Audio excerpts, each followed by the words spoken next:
tanyakan lebih detail ya, Mbak Vera, ke Pak Prabowo, apa yang beliau maksud, apakah yang sudah existing, karena kan memang di Penajam itu ada hutan industri yang dimiliki oleh keluarga sudah sejak lama ya. Ada juga penangkaran orang hutan di sana. Jadi kita nanti perlu cek dulu yang dimaksud beliau ini apakah yang baru, existing, atau yang mana. Nanti saya cek dulu Mbak Vera supaya nggak salah datanya. Statement ini berkaitan dengan proyek pembangunan gitu ya. Nah, Mbak Grace, kalau kita ingat lagi pernyataan dari Pak Jokowi bahwa pemindahan ibu kota itu bukan sekedar pindah fisik saja, tapi ini adalah pindah pola pikir atau mindset. Bagaimana maksudnya sebetulnya? Ya, saya pikir ini kan punya makna yang mendalam Mbak sebenarnya, karena Presiden selalu mengatakan bahwa Indonesia hari ini sudah hampir 79 tahun merdeka, tetapi pembangunan kita itu belum rata, masih dititik beratkan di provinsi-provinsi tertentu saja.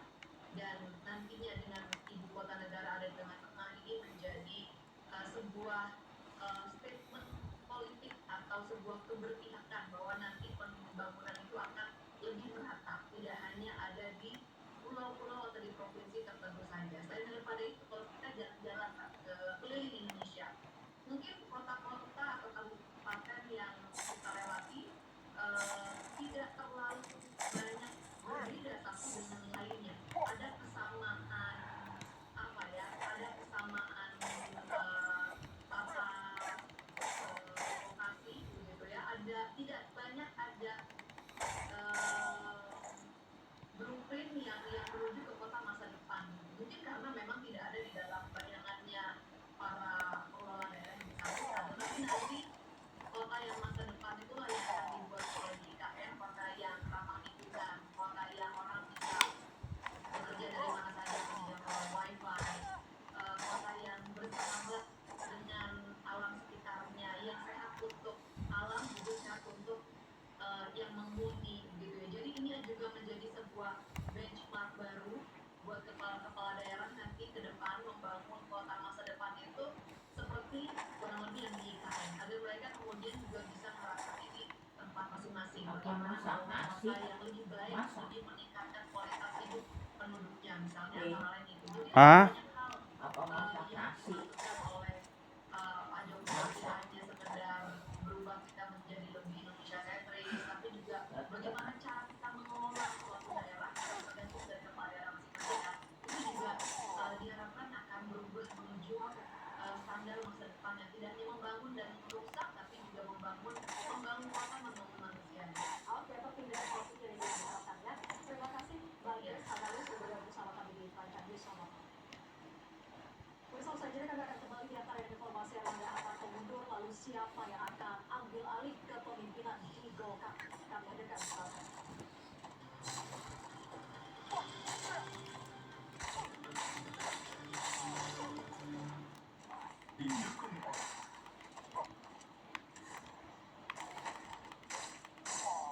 Bapak tuh masih nanya, masih ada pertandingan apa pun dia nggak tahu deh.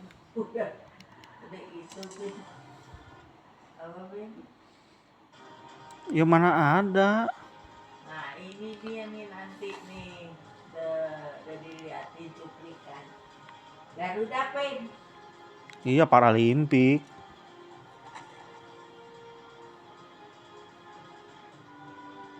Jumbo yang baik ini Afrika itu.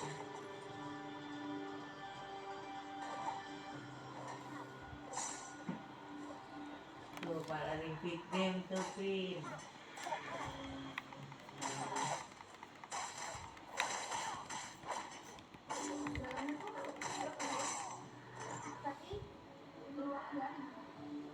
Aslinya dapat, bumbunya dapat, dia masih sama rasa udangnya.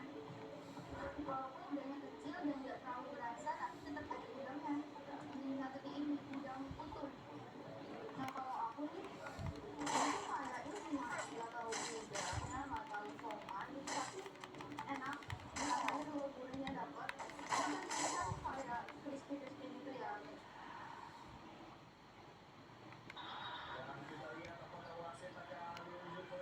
Apaan nih? Orang ulangan.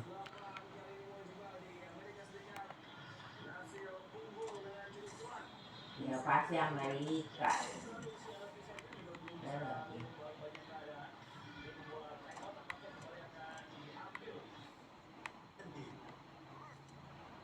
Katanya kan Pak Erlangga menyatakan mundur karena agar transisi pemerintahan berjalan mulus. Tapi tadi seperti Mbak Wiwi bilang, kan mau pilkada juga, harusnya Amerika jadi negara dengan perolehan juara umum terbanyak 20 kali. Nah, kalau dari sisi Mbak Wiwi, kacamata peneliti, apa dampak negatif dengan Pak Erlangga mundur dalam pilkada? Sementara di sisi lain Pak Erlangga bilang justru ini agar mulus transisinya. Iya, iya, ini kan bahasa-bahasa yang sangat diplomatis ya, Mbak.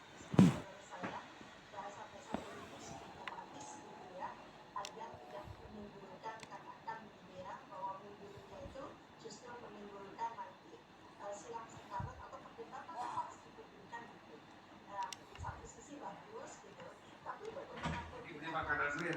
Nggak tahu. kan sekarang Nah, jadi ya udah. ini kan Jadi goreng nasi aja dah. Tinggal sering kok. Lu mending enak goreng nasi. Makan apa? Kita aja beli itu sama si siapa tuh?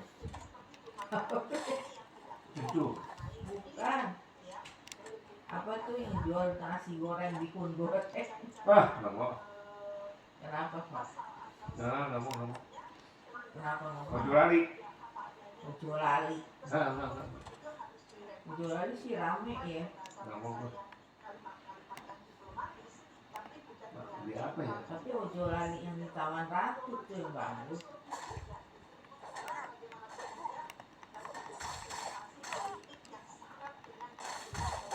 Kopeng nggak enak. Hah? Kopeng nggak enak. Baru gorengnya. Itu juga nggak enak emang ya. Enak juga. Masa makan di Simpati sih? Toprak, Oh toprak, enggak. Makan Simpa. Ganjil dulu kualitasnya. toprak. Alah, toprak. Ganjil dulu pin. Simpati lu udah salah loh. Jadi genap kan? Nggak bisa pin. Toprak. Gimana jauh? Toprak malam. Toprak di Tawar di Jagalan. Nggak terbuka. Ini kan pejabat lagi pada ngumpul nih di KM tuh. Daripada santai. Mau beli apa nih? Sore-sore udah mandi belum, Lin? Udah. Kamu mau ikut, Lin?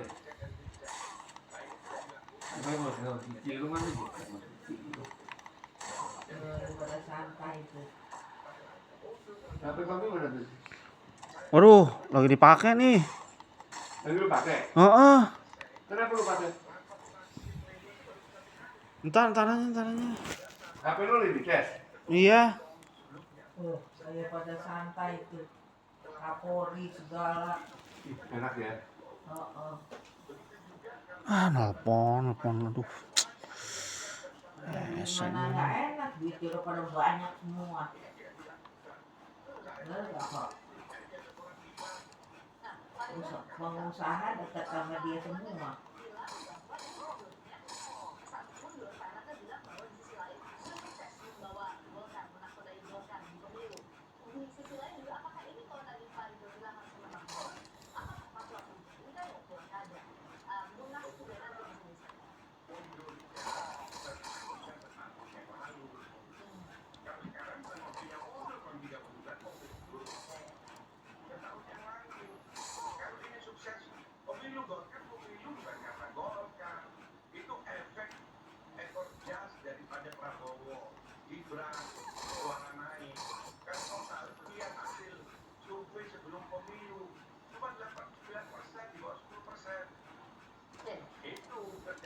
Kenapa sih?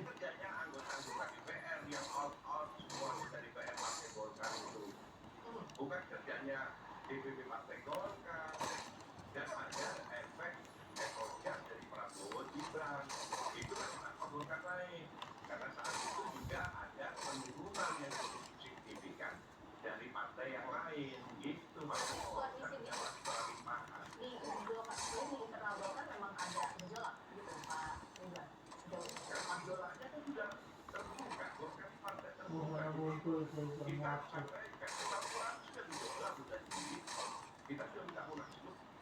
Ada AHY, ada Kapolri, informasi saya selaku Dewan Pakar memberikan masukan, Ketua Dewan Pakar dan Sekretaris Dewan Pakar membuat surat resmi untuk maju sebagai calon presiden karena dia adalah calon presiden Golkar hasil Munas, dan kita membuat poros keempat dan tidak didengarkan dan tidak ada klarifikasi, dan kita tidak pernah Dewan Pakar yang jumlahnya cukup banyak. Dewan Pakar ini anggotanya para mantan gubernur, mantan besar, mantan DPR itu ada semua Dewan Pakar dan didengar sama rakyat. Diundang aja sekali tidak pernah selama 5 tahun ini. Apakah itu adalah pemimpin yang terbuka? Tidak benar kan? Sangat tertutup, manajemennya tertutup ya. Maka jadi kalau sudah waktu mundur, ya sudah waktunya. SNS. Ya paling tidak di tengah gejolak yang terbuka ini, untuk bursa nama yang masuk, semuanya yang dari mulai PLT ketua umum ataupun nanti definisinya siapa saja yang sudah meminta di internal. Ya memang ada istilah orang dalam, ada orang luar. Siapa tuh? Tapi menurut saya, karena partai ini partai terbuka, semuanya diperbolehkan. Orang dalam itu adalah orang yang sudah gatel ya pakai dalam ini, kepengurusan atau sedang dalam kepengurusan partai. Baik itu di koyok DPP, gatel. di DPD, di Dewan Pembina, Dewan Coba tuh, Pakar. baru Dua hari. baru semalam pakai, masa copot sih, Kader-kader Golkar yang tidak distruktur. mau kan ganti tiap malam. Contohnya orang luar Ini jadi pemimpin. Nggak tahu, lihat aja deh. kelompok, karena Golkar itu kan kita punya sejarah. Ada sejarahnya, ada kelompok dari A, dari ahli, dari B, ada birokrat. Kalau gua terjun ke sini sama aja bohong dong. Terjun ke sini sama aja bohong. Gua balik lagi. Nah terus ini, nah ini kemana?